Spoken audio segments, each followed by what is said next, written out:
Kinabukasan, araw ng Sabado, maagang nagising si Lexie. Marahan noong hinimas ang mukha ni Ryan habang iniisip na sana magkaroon ng isang himala at mahalin siya ng lubusan ni Ryan at bigyan na siya ng assurance sa pamamagitan ng pagiging official girlfriend. Pero alam niyang malabo iyon. Lalo at simula pa lang ay nakilala niya na si Ryan na palaging dedicated sa kanyang mga pangarap at plano sa buhay.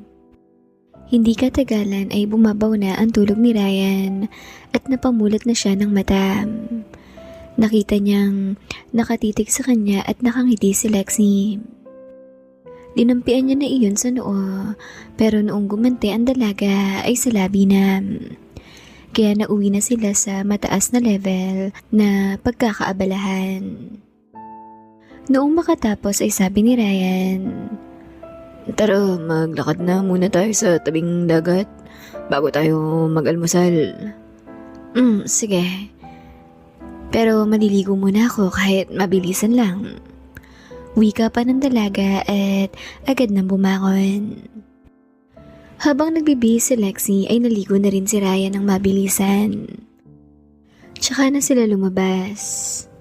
Masaya silang naglakad-lakad sa tabing dagat habang magkahawak ang kamay. May nasalubong silang nagtitinda ng taho. Bumili si Ryan ng dalawa. Sabi naman ng matandang magtataho, Napakaganda naman ng misis niyo, sir. Parang foreigner ang itsura niya. Maganda at makinis. Pilipino po ba siya, sir? Opo, Pilipino po yan. May dugo lang na foreigner kaya ganyan po ang itsura.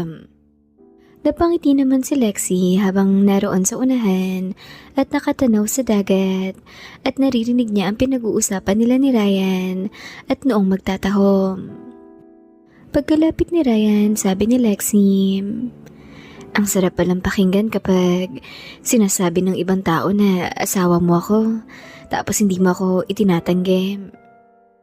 Oh, ito na ang tawo mo. Wika pa ni Ryan at ngumiti lang bahagya sa sinabi ni Lexie. Nagpatuloy pa sila sa paglalakad hanggang makarating sila sa resort. Sabi ni Lexie, Ray, may restaurant oh. Tara, dyan na tayo mag-almusal. Okay, sige, walang problema sa akin. Sagot ni Ryan tapos iyon na ang direksyong kanilang pinuntahan. Natuwa silang pareho noong makitang may mga tinda rin doon na mga kakanin, may suman at puto bigas.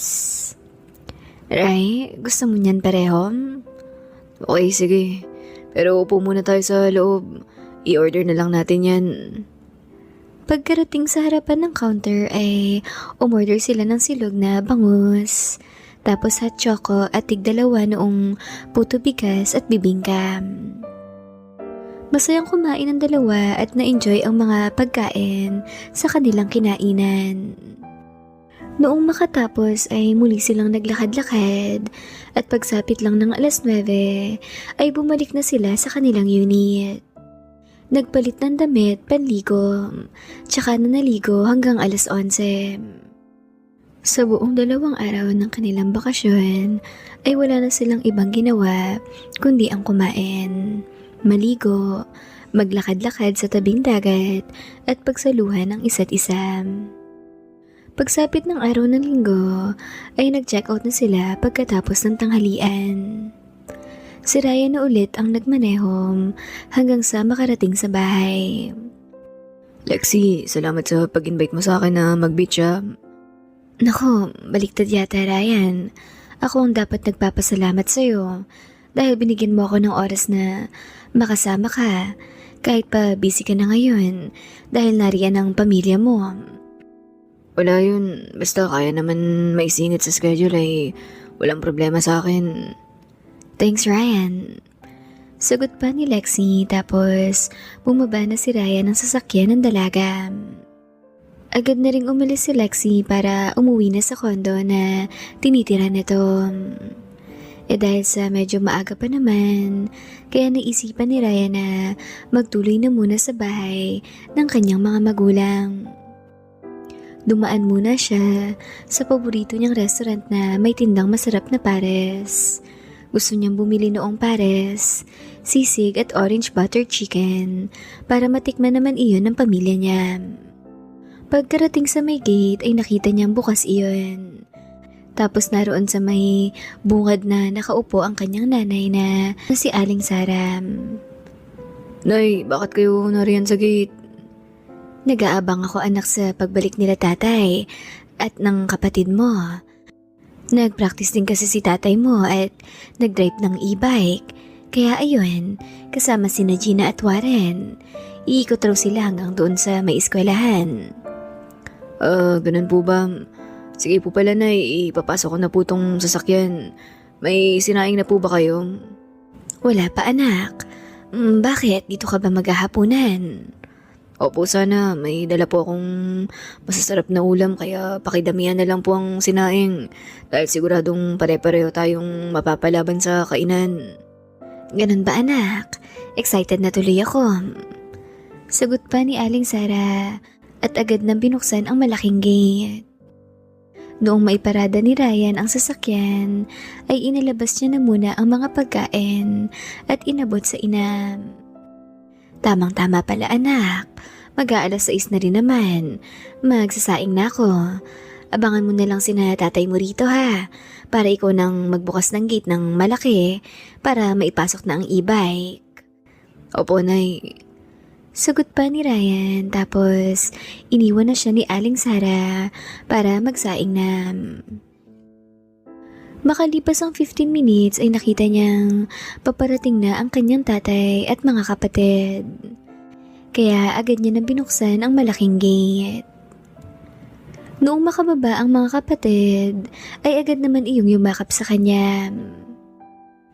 Hi kuya, namiss ka namin. Saan ka galing?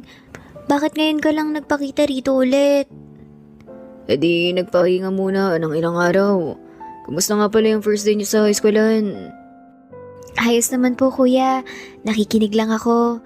Mabuti nga at hindi na po ako tinatawag ng teacher kapag nagre-recitation. Tapos noong sa tutor naman, nasa iisang classroom lang kami ni Warren. Pero magkahiwalay.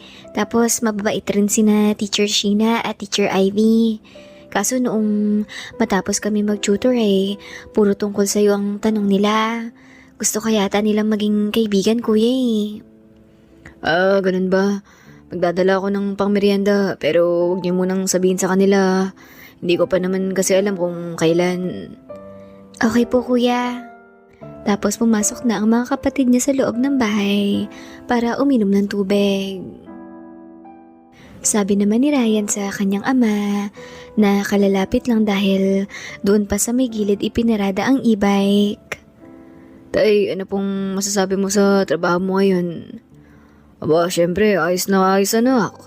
Malayong malayo sa hanap buhay ko sa probinsya natin. Itong dito, basta pumasok lang ako araw-araw sigurado na ang income. Samantalang sa atin, magtanim ka man ngayon sa bukid hindi mo pa alam kung makakaani ng maayos.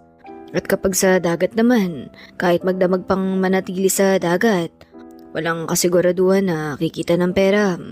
Kadalasan saktong pangulam ang nakukuha ko. Samantalang rito, sigurado ang sahod araw-araw. Idagdag pa na mukhang walang mambubuli sa akin doon, lalo at ikaw pala ang big boss ng lahat roon. Pero huwag kang mag-alala anak, hindi ibig sabihin na magiging tamad o magre-relax-relax lang ako sa trabaho ko dahil ikaw naman ang boss ko. Siyempre, hindi kita ipapahiya. Ayokong sabihin nila na porket anak ko ang big boss abusado na ako. Kaya huwag kang mag-alala anak. Pagbubutihan ko ang trabaho sa showroom. Okay po tay, maraming salamat po.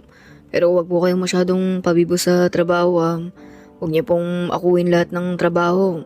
Tandaan niyo po, 2 po kayong janitor roon. Kaya kapag inako niyo po lahat ng trabaho, si Russell naman po ang aabuso at mapipilitan akong tanggalin siya kapag lumaki na ang ulo niya.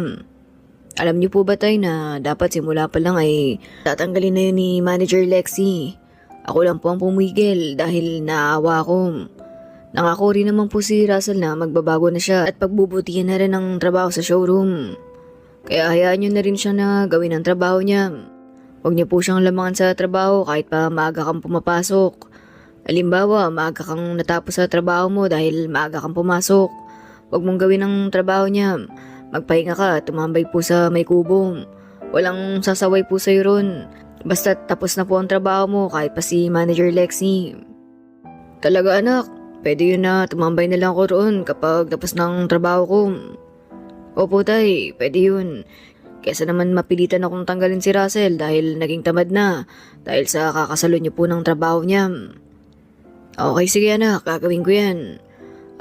Siya nga pala tay, nag-iwan naman ako kay nanay ng perang panggastos niyo rito. At sobra pa yun dahil nag-grocery naman tayo ng marami at may isang sakong bigas rin. Kaya humingi ka na lang po ng pera kay nanay. Tapos bumili ka ng maliit na radio transistor para may radyo ka na mapapakinggan habang nagtatrabaho ka. Masarap makinig ng mga FM station dito tay. Dahil malinaw ang signal at napakaraming station ang mapagpipilian. Kaya siguradong maaaliw ka sa pakikinig at hindi mo mamamalayan ng takbo po ng oras. Ganun ba anak? Sige, gagawin ko yan. Anak, may gusto lang akong may tanong. Kasi lumaki ka na kasama ni nanay mo. Nakita ko rin na wala ka namang mga barkada sa atin na maaaring magturo sa'yo ng mga bagay-bagay. Paano mo pala natutunan lahat ng diskarte rito sa syudad? Isipin mo wala ka pang 1 taon rito pero nakaipon ka na ng malaki. Tapos naging CEO ka na agad ng isang kumpanya. Siguro po tay, pinagsama-samang sipag, tiyaga at swerte. Kasi hindi naman po ako pipiliin ni Tito Jake na maging administrator ng showroom. Kung nakita niya pong hindi ko yun kayang i-handle at tamad ako. Kaya masasabi kong naging masipag ako sa lahat ng bagay at kahit pa nahihirapan ako ay tuloy lang. Hindi ko po ipinahira lang hiya. Ginamit ko po ang lakas ng loob at kapal ng mukha ko para malaman kung ano talagang kaya ko at hindi. Grabe anak, parang hindi ko na nakitang maarok sa lalim ng karunungan na meron ka. Samantalang nakakaisang sem ka pa lang naman sa kolehiyo, kaya hindi ko rin masabi na sa eskwelahan mo natutunan lahat ng yan. Siguro po tay, mix na rin ang pinanggalingan ng alam ko. Simulan po natin sa mabuting asal at kabutihan ng puso. Sa inyo po ni nanay ko yun natutunan. Tapos ang pagiging masipag naman ay nagsimula sa sarili kong karanasan.